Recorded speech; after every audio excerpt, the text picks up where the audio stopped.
அரசியல் பேசி வரும் நமது சேனல் நியூஸ் ஃபோக்கஸ் தமிழை சப்ஸ்கிரைப் பண்ணி ஆதரவு தாருங்கள்.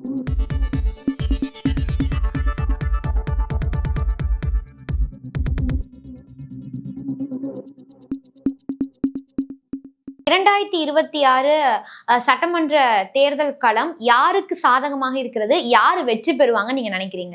26 தேர்தலுக்கான டிஸ்கஷன், 26ல யார் வெற்றி பெறுவாங்க அப்படிங்கிறதுக்கான அந்த டைம் பீரியட், அதை பத்தி பேசுறதுக்கான காலகட்டம் இன்னும் நான் நிறைய இருக்கு அப்படின்னு பாக்குறேன். அதை வந்து இப்பவே பேசுறதுக்கு கொஞ்சம் அட்வான்ஸ்டான லெவல் அப்படின்னு நான் பாக்குறேன். ஏன்னா நம்ம இன்னும் நாட்கள் நெருங்க நம்ம அதுக்கான விஷயங்கள் வந்து யாருக்கு களம் சாதகமா இருக்கு, யாருக்கு அப்படிங்கிறது இன்னும் கிளியரா தெரியும். இப்பவே அதை பத்தி பேசுறதை தாண்டி, இப்போ நம்ம அந்த சப்ஜெக்டை பத்தி டிஸ்கஸ் பண்றதை தாண்டி 26க்கு பிறகு என்ன நடக்கும் அப்படிங்கிறதான் இப்போ நான் பேசணும்னு நினைக்கிறேன். குறிப்பாக 26க்கு பிறகு என்ன நடக்கும் அப்படின்னா, 26க்கு பிறகு தமிழ்நாட்டில் இருக்கக்கூடிய ஒரு முக்கியமான ஒரு கட்சி என்ன ஆகும் அப்படிங்கிறத நான் பேசணும்னு நினைக்கிறேன். அந்த முக்கியமான கட்சி வேற எதுவும் கிடையாது, அதிமுக தான். ஏன்னா இப்பொழுது 2026ல், அதாவது 2021 to 26 இந்த 5 வருஷத்துல ஆளுங்கட்சியாக இருக்கக்கூடிய திமுக என்ன செஞ்சிருக்கு, திமுக என்ன செய்ய தவறுச்சு, என்ன விதமான மக்கள் ரீதியான மக்களுடைய பிரச்சனைகளை அட்ரஸ் பண்ண தவறுச்சு, இந்த மாதிரியான விஷயங்கள், ஆளும் அரசு செஞ்ச தவறுகள், அது ரீதியான சில மிஸ்டேக்ஸ், மக்கள் அதிருப்தி, இந்த மாதிரியான விஷயங்களை பற்றி டிஸ்கஸ் பண்ணப்படுவதற்கு பதிலாக மீண்டும் எதிர்க்கட்சியாக இருக்கக்கூடிய அதிமுகவையே திரும்ப டிபேட்டபிள் சப்ஜெக்டாக மாறுது அப்படிங்கிறத நம்ம வந்து அதை கவனிக்கத்தக்க விஷயமா பார்க்குறோம். ஏன்னா இந்த மாதிரி விவாதத்துக்கு உட்படக்கூடிய ஒரு கட்சியாகக்கூடிய அதிமுக 26க்கு பிறகு அது இன்னும் எந்த அளவுக்கு விவாதத்துக்கு உட்பட போகுது அப்படிங்கிறதான் வந்து நம்ம கவனிக்கத்தக்க ஒரு விஷயமா நாங்கள் பார்க்குறேன். ஏன் இந்த அளவுக்கு அதிமுகவை பற்றி கவலைப்படுறீங்க? அதற்கான காரணம் என்ன சார்? ஏன் அப்படின்னா, அதிமுக வந்து மிகப்பெரிய ஒரு தலைமை பலவீனத்தில் இருக்கு அப்படிங்கிறத பார்க்குறோம். அதே மாதிரி வந்து அதிமுக பார்த்தீங்கன்னா தலைமை பலவீனங்கிறத தாண்டி குறிப்பாக 2016 2021, அதாவது ஜெயலலிதா மறைவுக்கு பிறகு அதிமுகவில் மிகப்பெரிய ஒரு தலைமை வெற்றிடம் ஏற்பட்டுச்சு. அதை வந்து அன்றைய காலகட்டத்தில் அன்னைக்கு வந்து இருந்த ஒரு பதட்டமான ஒரு சூழலில் எடப்பாடி பழனிசாமி அப்படின்ற ஒரு நபரெல்லாம் இட்டு நிரப்பப்பட்டுச்சு அப்படின்னு நம்ம பார்த்தோம். இட்டு நிரப்பப்பட்டாலும் கூட இப்போதைக்கு அந்த தலைமை எந்த அளவுக்கு பலமாக இருக்குது அப்படிங்கிறதான் பேச வேண்டியதாக இருக்குது. அது எதிர்பார்த்த அளவுக்கான பலம் பெறலை அப்படிங்கிறதான் வந்து ஒரு வருந்தத்தக்க ஒரு விஷயமா பார்க்குறோம். இந்த பலவீனமான தலைமையை டெல்லி பாஜக நீண்ட காலமாகவே 2016 ஜெயலலிதா மறைவுக்கு பிறகே ரொம்ப அழகாக வந்து அதை ஹேண்டில் பண்ணிட்டு இருக்காங்க. அது முழுக்க தங்களோட கண்ட்ரோலில் வச்சுக்கிட்டு அவங்க அந்த பாலிடிக்ஸை அந்த ஒரு 5 இயர்ஸை ஓட்டிட்டாங்க. அந்த ஒரு 4.5 இயர்ஸை வந்து ரன் பண்ணிட்டாங்க. இப்போ ரன் பண்ணாலும் கூட தற்போதைக்கு எதிர்க்கட்சியாக இருக்கக்கூடிய இந்த அதிமுகவையும் இன்னும் அவங்க விடாமல் இப்படி தான் கொண்டு வந்துட்டு இருக்காங்க. அதோட பிடியை வந்து இன்னமும் வந்து டெல்லி பாஜகவோட பிடியில் தான் இருக்குது. அதன் காரணமாக தான் விருப்பமே இல்லாட்டி கூட மீண்டும் அந்த கூட்டணியில் 2024 நாடாளுமன்ற தேர்தலில் அந்த கூட்டணி முறிவு அப்படின்னு சொன்னாங்க. முறிஞ்சது எல்லாரும் சந்தோஷமாக கொண்டாடுனாங்க, அந்த கட்சியோட நிர்வாகிகளை கொண்டாடுனாங்க அப்படின்றத பார்த்தோம்.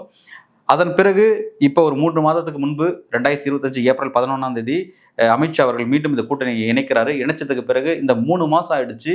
இந்த கூட்டணி ஜெல்லான மாதிரியான ஒரு சிம்டம்ஸ் எதுவுமே தெரியல.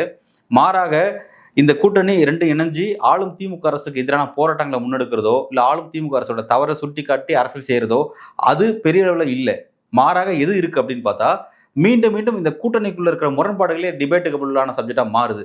அமித்ஷா இந்த வார்த்தை சொல்லியிருக்காரு, இதுக்கு இபிஎஸோட பதில் என்ன, இபிஎஸ் இந்த வார்த்தை சொல்லியிருக்காரு, இதுக்கு வந்து இங்க நயினா நாகேந்திரனோட பதில் என்ன, ஃபுல்லாக வந்து அதிமுக வர்சஸ் பாஜக அப்படின்னு தான் போயிட்டு இருக்கு. இவங்க 2 பேருமே ஒரு கூட்டணிக்குள்ள இருக்கவங்க. இந்த கூட்டணிக்குள்ள இருக்க விஷயங்கள் ஏன் வந்து திரும்ப டிபேட்டபிள் சப்ஜெக்டா மாறுது அப்படிங்கிறதா நான் வந்து ஒரு வருந்தத்தக்க ஒரு விஷயமா நம்ம பார்க்க வேண்டியதா இருக்கு. இந்த அதிமுக கூட்டணியை பத்தி நம்ம திரும்ப பேசிட்டே இருக்கோம். இதோட எக்ஸ்ட்ரீம் லெவல் என்னன்னா, 26க்கு பிறகு அதிமுக என்ன ஆகும்னு நினைச்சு கவலைப்பட வேண்டிய ஒரு தேவை தான் ஏற்பட்டிருக்கு அப்படின்னு நான் பார்க்குறேன். ஏன்னா தமிழக அரசியல் வரலாற்றில், குறிப்பாக இந்த தேர்தல் அரசியல் வரலாற்றில் பேக் டு பேக் அப்படின்ற மாதிரியான, அதை மீண்டும் ஆட்சிக்கு வந்த அந்த வாய்ப்பு, அந்த தருணம் அப்படிங்கிறது அதிமுகவுக்கு பலமுறை வாய்க்கப்பட்டிருக்கு. குறிப்பாக அதோட தலைவராக எம்ஜிஆர் இருந்தபோது தொடர்ச்சியாக 3 முறை வந்து பேக் டு பேக் கவர்மெண்ட்டாக அதிமுக கவர்மெண்ட் உருவாயிருக்கு. அதே மாதிரி வந்து அதனுடைய தலைவராக, அதோடைய பொதுச் செயலாளர் அதிமுக தலைமை பீடத்தில் ஜெயலலிதா இருந்தபோது பேக் டு பேக் 2 முறை வந்து பேக் டு பேக்னு சொல்லி ஒரு முறை வந்து அவங்க ஆட்சியை கைப்பற்றாங்க. 2014 ஆட்சிக்கு வராங்க. மீண்டும் 2016 ஆட்சியை கைப்பற்றாங்க. ஒரு 10 வருஷத்தை அவங்க இருந்துட்டாங்க. இதுக்கு அப்படியே ஆப்போசிட்ல பார்த்தீங்கன்னா திமுக தொடர்ச்சியாக 13 ஆண்டுகள் ஆட்சி அதிகாரத்தை, அதாவது ஆட்சி அரியணையே ஏறாம தருணங்கள் இருந்திருக்காங்க. அதே மாதிரி பார்த்தீங்கன்னா 2011 to 2021 10 வருஷம் வந்து ஆட்சி அரியணையில் ஏறாத தருணத்தை திமுக சந்திச்சிருக்காங்க. இந்த மாதிரி வந்து 13 ஆண்டு காலங்கள், இதே மாதிரி 10 ஆண்டுகள் அப்படின்னு சொல்லி மிகப்பெரிய காலகட்டத்தில் ஆட்சி அதிகாரத்தையே இல்லாமல் எதிர்கட்சின்ற இடத்த, இதில் இடையில ஒரு கட்டத்தில் எதிர்கட்சிங்கிற அந்தஸ்து இழந்திருக்காங்க. எப்போனா 2011 to 2016 அந்த காலகட்டத்தில் எதிர்கட்சி அந்தஸ்து இழந்தாங்க திமுக. அந்த காலகட்டத்தில் எதிர்கட்சியாக இவர் விஜயகாந்த் அவர்கள் ரோல் பண்ணார் அப்படின்னு நம்ம பார்த்தோம்.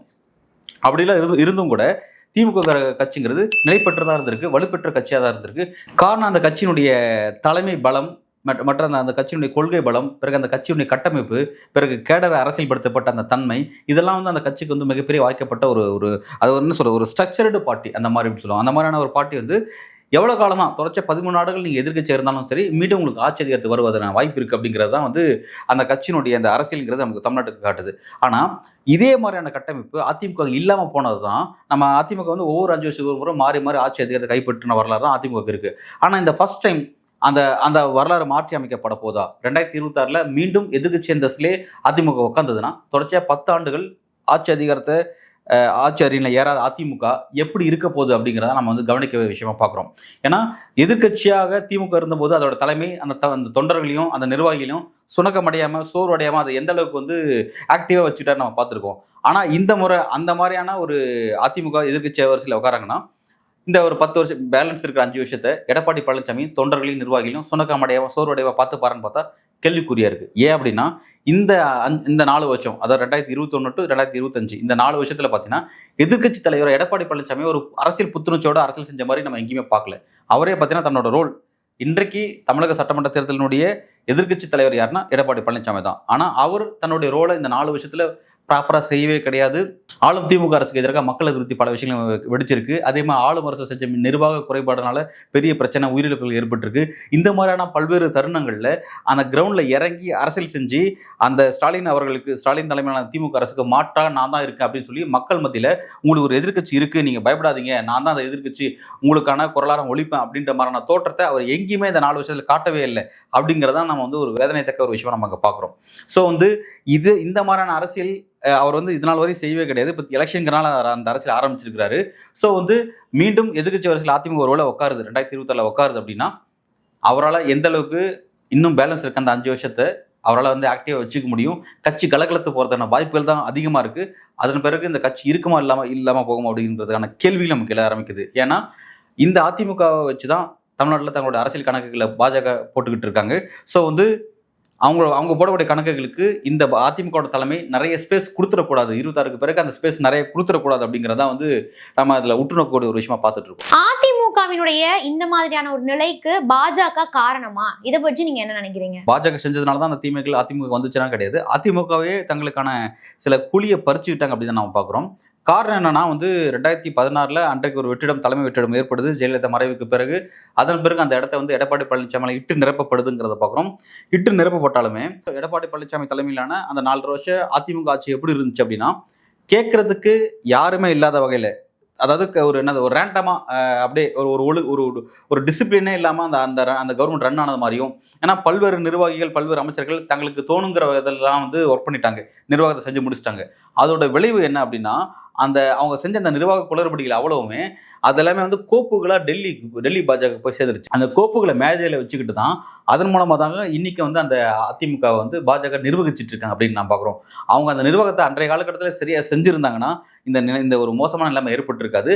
அப்படி ஒரு வாய்ப்பை, அதாவது தங்களை பாஜக இந்த அளவுக்கு ஈஸியாக ஹேண்டில் பண்ணலாம் அப்படின்ற ஒரு வாய்ப்பை இந்த அதிமுக தான் தூக்கி கொடுத்துருக்காங்க. இந்த அதிமுகவுடைய முன்னாள் அமைச்சர்களும் அதோட முன்னாள் நிர்வாகிகளும் அந்த வாய்ப்பை தூக்கி டெல்லி பாஜக கொடுத்துருக்காங்க. அதை வச்சு தான் பாஜக இன்னைக்கு இந்த அதிமுக நிர்வகிச்சுட்டு இருக்காங்க அப்படின்னு நம்ம பார்க்குறோம். அன்றைய காலகட்டத்தில் அதிமுக செய்யக்கூடிய தவறுகளை இங்க இருக்கக்கூடிய ஊடகங்கள் சரியா கேள்வி கேட்டு, இங்க இருக்கக்கூடிய எதிர்க்கட்சிகள் வலிமையா கேள்வி கேட்டு அவங்க ஒரு நெறிமுறை படுத்திருந்தாங்கன்னா நிச்சயமா வந்து இன்னைக்கு வந்து இந்த அதிமுக இந்த நிலைமைக்கு போய் சேர்ந்திருக்காது அப்படிங்கிறதான் நம்ம வேதனையோட பதிவு செய்யக்கூடிய விஷயமா நம்ம பார்க்குறோம். ஓகே சார், இப்போ நம்ம பேசும்போதே நீங்க சொன்னீங்க எடப்பாடி அவர்கள் ஒரு எதிர்க்கட்சி தலைவரா எந்த ஒரு விஷயத்தையும் அட்ரஸ் பண்ணல அப்படிங்கிற மாதிரி.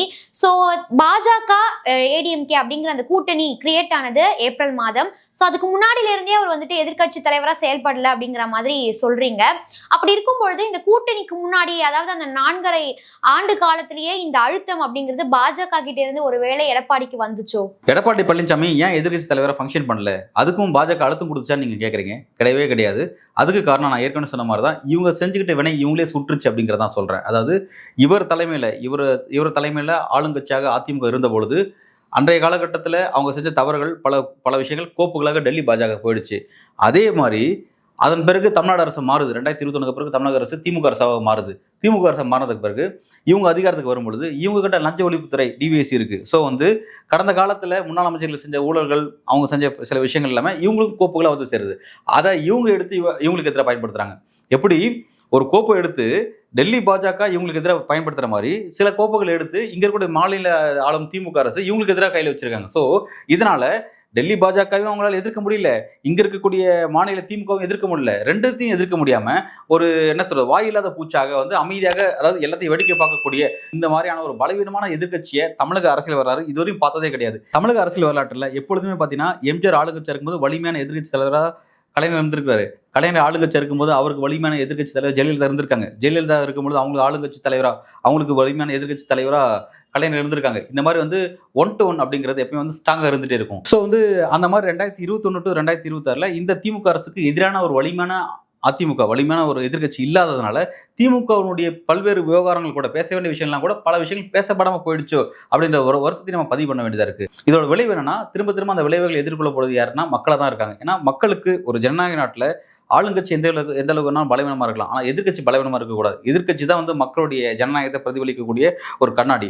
அது பலவீனமா இருக்க அந்த அங்க இருக்கக்கூடிய அரசியல் எந்த அளவுக்கு மோசமான ஒரு பாதைக்கு கொண்டு போகும் அப்படிங்கிறதுக்கான ஒரு செயல் தான் வந்து இன்னைக்கு நம்ம இந்த தமிழக அரசியல் நம்ம பார்த்துட்டு இருக்கோம். ஸோ வந்து இந்த அரசியல் பேட்டர்ன் மாற்றி அமைக்கப்படணும் அப்படிங்கிறத நம்மளுடைய வேண்டுகோளா இருக்கு. ஓகே சார், இப்படிப்பட்ட அதிமுகவினுடைய இந்த நிலையை எடப்பாடி அவர்களோ இல்ல அந்த கட்சியினுடைய நிர்வாகிகளோ உணர்ந்து செயல்படுறாங்களா? அவங்க எப்படி இந்த அரசியலை நகர்த்தி கொண்டு போகிறார்கள்? நிச்சயமா வந்து அதிமுகவுடைய இந்த பலவீனமான தன்மை, அதாவது அதிமுகவை திரும்ப பலவீனப்படுத்தக்கூடிய வேலையை வந்து ஒரு பக்கம் வந்து டெல்லி பாஜக குறிப்பாக அமித்ஷா வந்து திரும்ப செஞ்சுக்கிட்டே இருக்கிறாரு. அவங்க எந்த அளவுக்கு தங்களை டிஸ்டர்ப் பண்றாங்க, எந்த அளவுக்கு தங்களுடைய சுயமரியாதையை கேள்விக்குட்படுத்துறாங்க, எந்த அளவுக்கு தங்களை வந்து ஒரு மட்டமாக ட்ரீட் பண்றாங்க அப்படிங்கிறது நம்மளை விட, ஊடக நண்பர்களை விட, இங்க இருக்கக்கூடிய மற்ற எதிர்க்கட்சி திமுக அணியை தாண்டி அதிமுகவுக்கு தெளிவாக தெரியும். அதிமுக தலைமைக்கும் நல்லா தெரியும், நிர்வாகிகளுக்கும் நல்லா தெரியும், தொண்டர்களுக்கும் நல்லா தெரியும். இதெல்லாம் தெரிஞ்சுக்கிட்டு தான் அவங்க பயணிச்சுட்டு இருக்காங்க. இதோட தலைமையோட விஷயம் என்ன வெடிக்கா இருக்கு அப்படின்னா, தலைமை இவ்வளவு பலவீனத்தில் எப்படி பயணப்படுதுன்னா, அவர் வெளிப்படையாக எந்த நம்பிக்கையில் 2026 மீண்டும் எங்களோட ஆட்சி அமையுது அப்படின்னு அவர் எதன் அடிப்படையில் சொல்றாரு நமக்கு தெரியல. ஏன்னா எடப்பாடி பழனிசாமி அவர்கள் மக்களை காப்போம் தமிழகத்தை மீட்போம் அப்படின்ற மாதிரி ஒரு அரசியல் பயணத்தை ஆரம்பிக்கிறாரு. அந்த பயணத்தின் நோக்கம் திமுக அரசை எதிர்த்து அரசியல் செய்கிறது, அதுதான் ஒரு நோக்கம் வச்சு அவர் தான் அப்படிதான் பயணப்பட்டு போறாரு.